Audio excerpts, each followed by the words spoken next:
For 9 long years, I lived with the memory of a man I believed was gone forever. My husband's death shattered my world, leaving me with nothing but unanswered questions, sleepless nights, and a heart that refused to heal.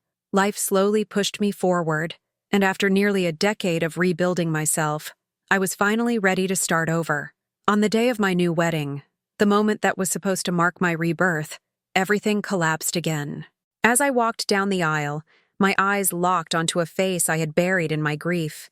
There he was, alive, breathing, staring at me as if time had never passed.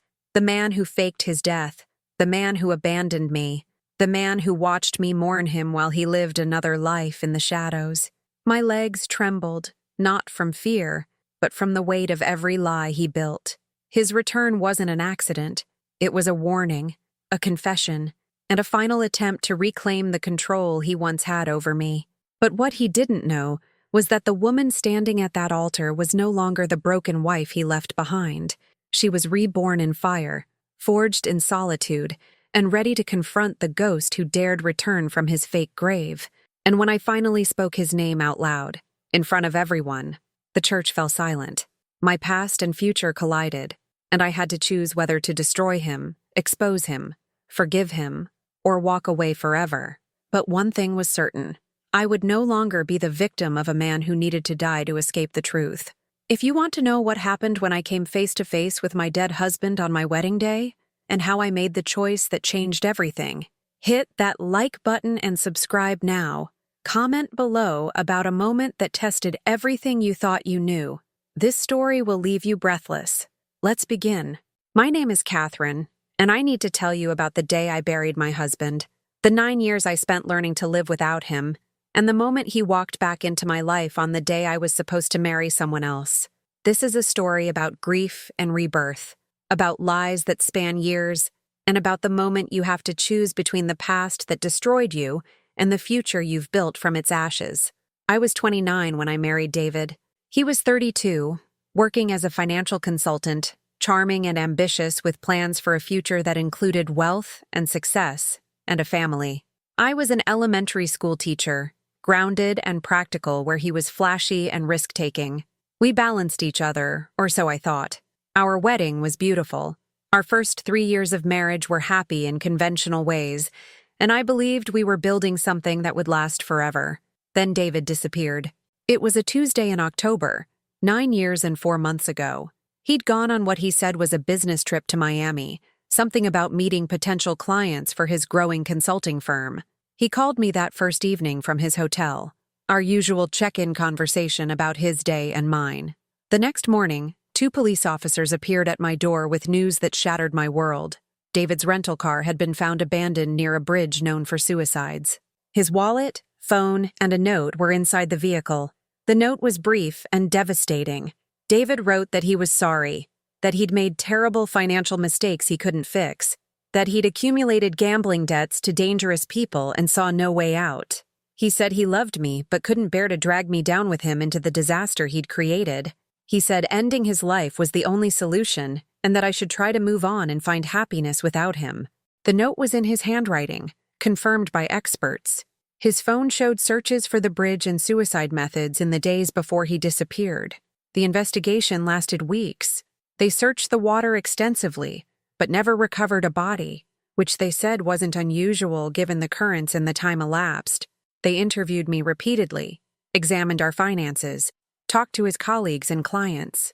They discovered that David had indeed been hiding significant debts, that he'd been gambling heavily for at least a year, that he owed money to loan sharks and had maxed out credit cards I didn't know existed. Everything pointed to a man who'd gotten in over his head and chosen suicide over facing the consequences. I was 29 years old and suddenly a widow, or so I believed. The grief was annihilating. I couldn't eat or sleep for weeks. I took leave from my teaching job because I couldn't function. I moved through days in a fog of pain and disbelief.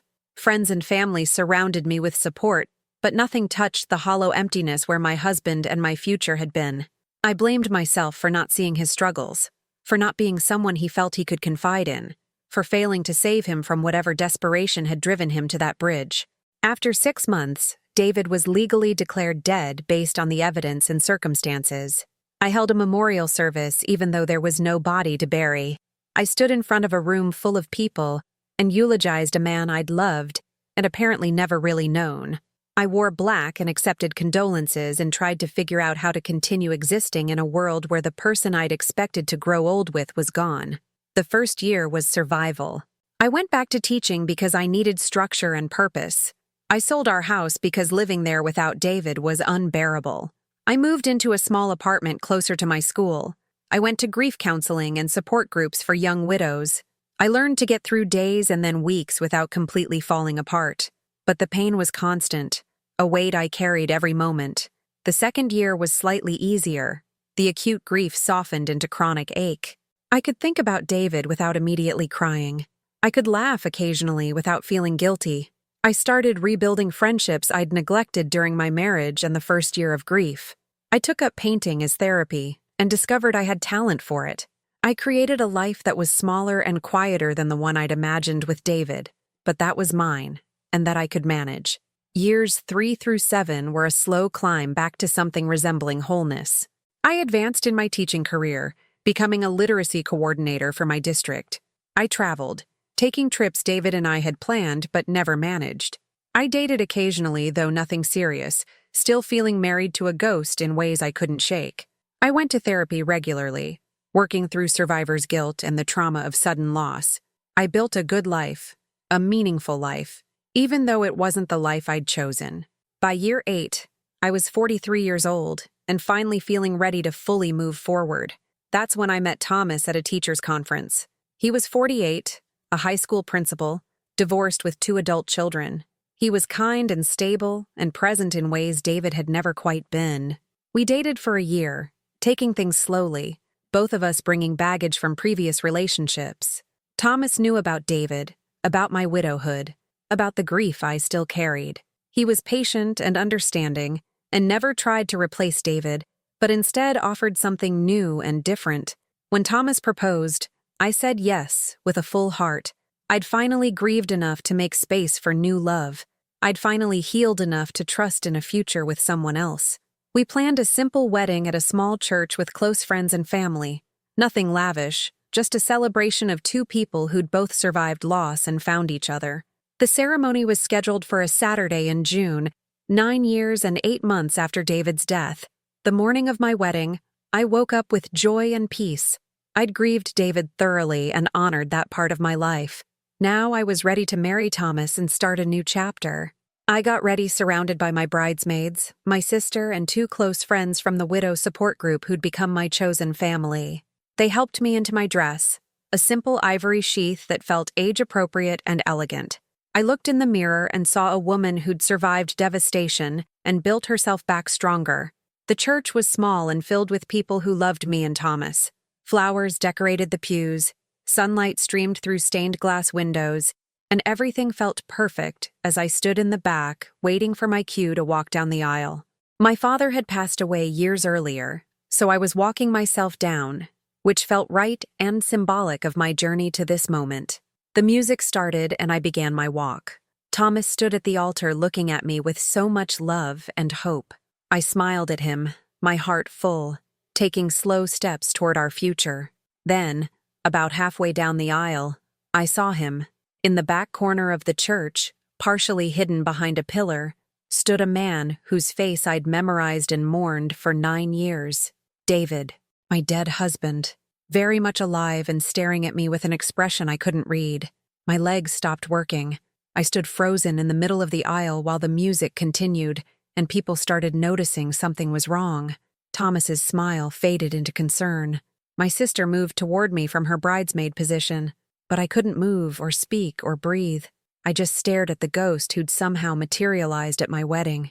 David stepped out from behind the pillar, fully into view. He'd aged, gray at the temples now, thinner than I remembered, dressed in jeans and a plain jacket. He looked nothing like the man I'd married, but exactly like the man I'd mourned. Our eyes locked across the church, and in his expression I saw guilt and desperation, and something that looked like possessiveness, or maybe just panic at seeing me about to marry someone else. The church erupted in confused murmurs as people noticed what I was staring at. Someone near David recognized him and gasped. Thomas was asking what was wrong. My sister had reached me and was gripping my arm, but I couldn't take my eyes off David, couldn't process that he was real and here, and had just destroyed my wedding and my carefully rebuilt life with his impossible presence. I found my voice somehow. It came out as a whisper that I had to repeat louder. David. Just his name. But that single word silenced the entire church. Everyone turned to look where I was looking. Several people who'd known David gasped or cried out in shock.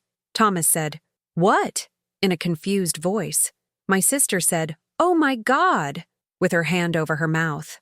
David walked toward me slowly, hands raised like he was approaching a frightened animal.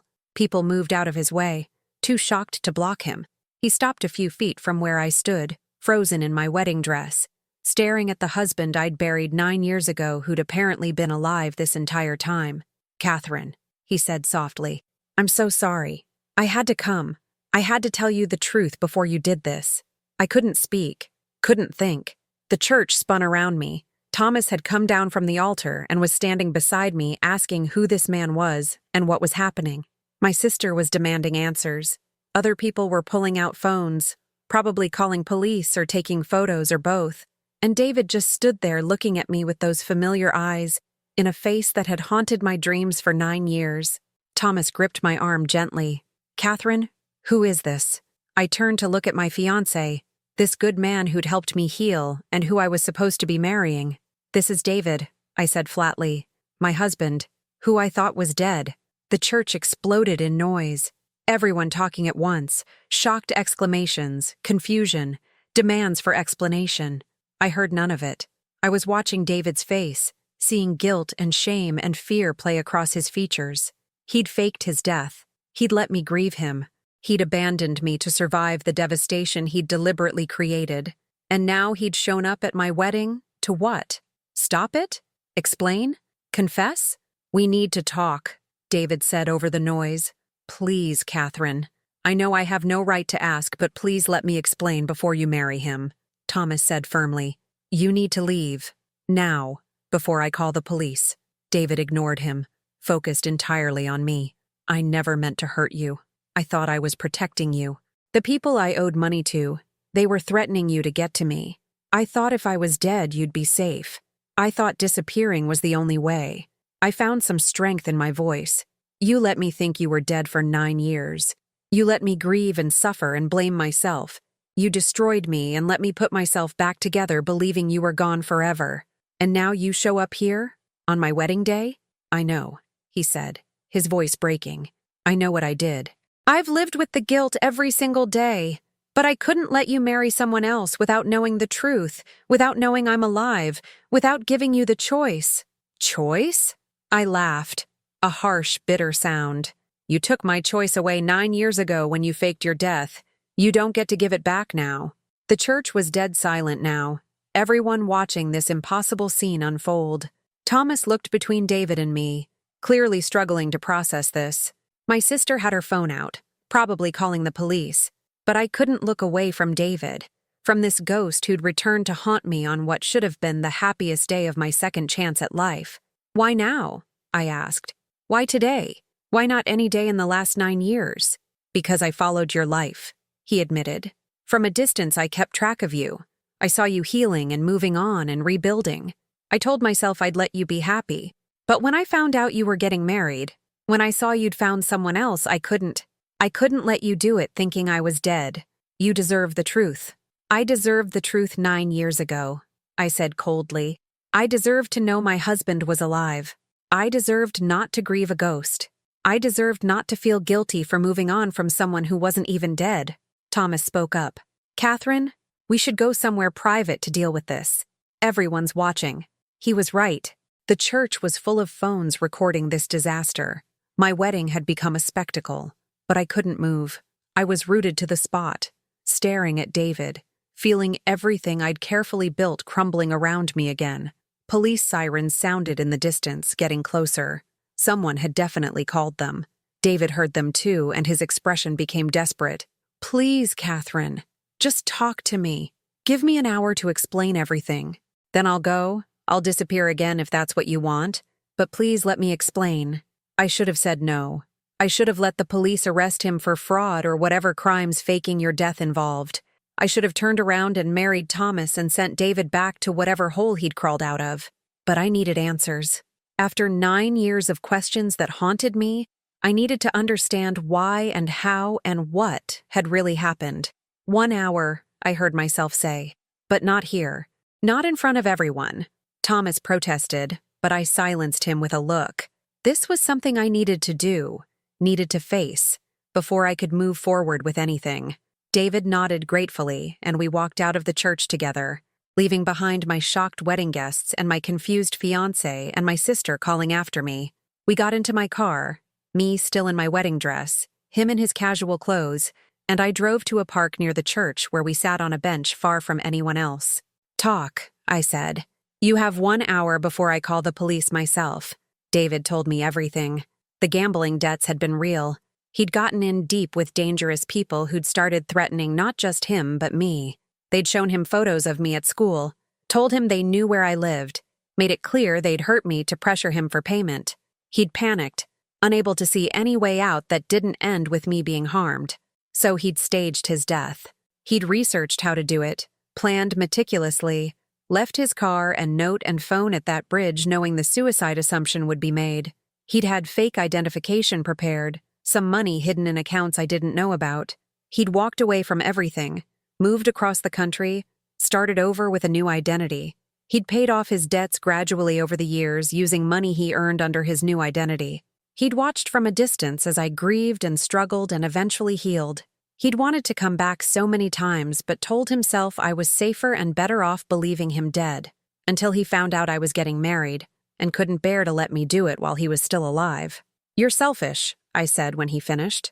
Everything you did was about you. Your debts, your panic, your guilt, your inability to see me marry someone else. You never once considered that I deserved the truth or the choice. You decided what was best for me without asking me. You're right, he admitted. I was a coward. I am a coward. I took the easy way out for me while telling myself it was to protect you. Did you ever love me? I asked. Actually love me? Or was I just convenient until I wasn't? I loved you, he said quietly. I still love you. I know I have no right to, and I know it doesn't excuse anything. But yes, I loved you.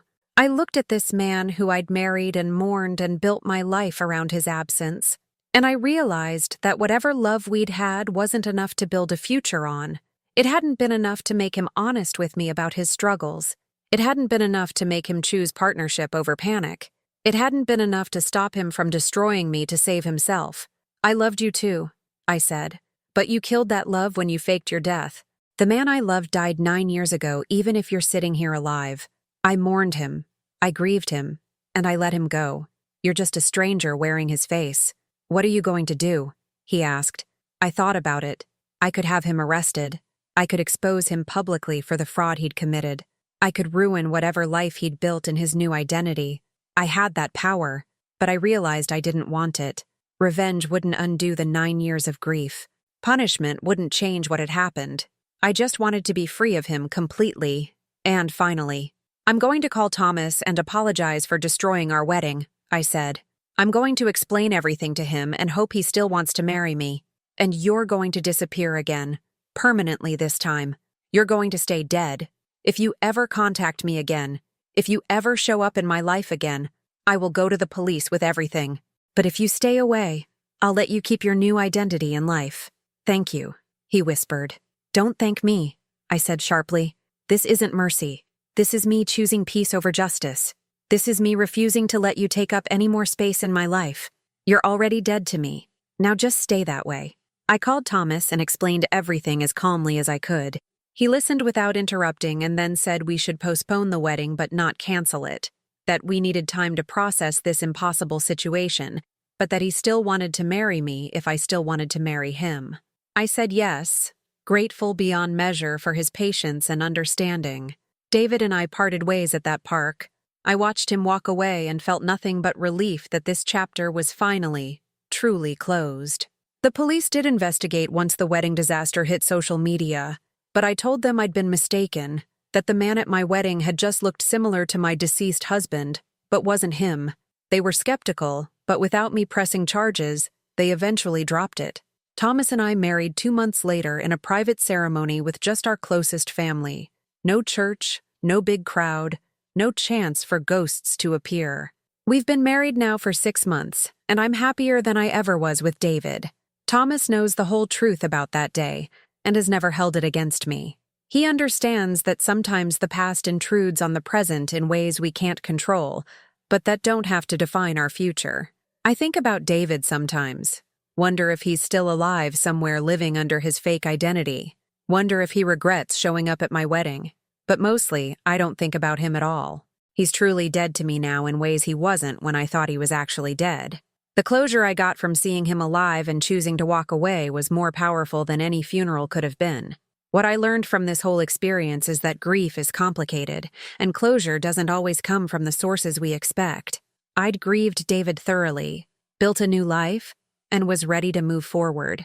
His reappearance could have destroyed me again. Instead, it freed me completely by showing me that the man I'd mourned wasn't worth the years of grief I'd given him. He was just a coward who'd chosen the easy way out for himself, regardless of the cost to me. The woman who walked down that aisle toward Thomas wasn't the same woman who'd married David 12 years ago. She'd been broken and rebuilt, had learned her worth and her strength, and had discovered that love rooted in honesty and mutual respect was infinitely more valuable than passion built on secrets and selfishness. David's return didn't change any of that. It just confirmed what I'd already learned. I'm 50 now, married to a good man, teaching the job I love, painting in my free time, and living a life I've built deliberately and consciously. The past tried to haunt me one last time, and I sent it away with the power of someone who's already survived the worst and come out stronger. That's the real ending to this story. Not the ghost's return, but the survivor's triumph. If this story moved you, if you've ever had to confront a past you thought you'd buried, smash that like button and subscribe. Share this with someone who needs to know they can survive anything. Comment below about a moment that tested everything you believed. Remember that you're stronger than your worst day. That closure comes in unexpected forms, and that choosing peace over revenge is its own kind of power.